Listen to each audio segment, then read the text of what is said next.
છે કે એની વિરુદ્ધ કોઈ ફરિયાદ લેતા જ નથી. શું કામ? અમે અમારો પરિવાર આખો એને લીધે હેરાન થઈ ગયા છે.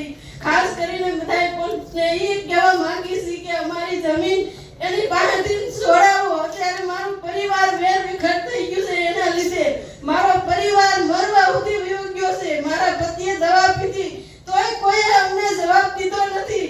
આજ આવો કાલ આવો એમ કરી અને અમને 45 દિવસ કે 56 દિવસ કાઢી નાખ્યા કે ના તમે આજ આવો કાલ આવો.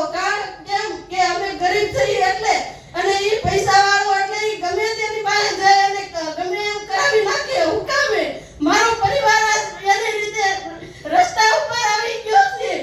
શું કામ? પણ એને કોઈ કેમ પૂછતું નથી? હું કામ નથી પૂછતી પોલીસ કોઈ?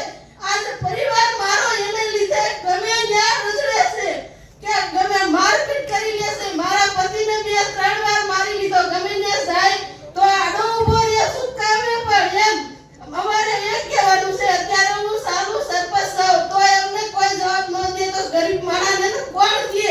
હવે અમારે એવી ગણતરી છે જ્યાંથી અમને ન્યાય નહીં મળે તો 27 તારીખે અમે હાલી અને ગુજરાત છોડી દેવા તૈયાર છે. અમે પાકિસ્તાન લઈ જવા તૈયાર છે. Thank you.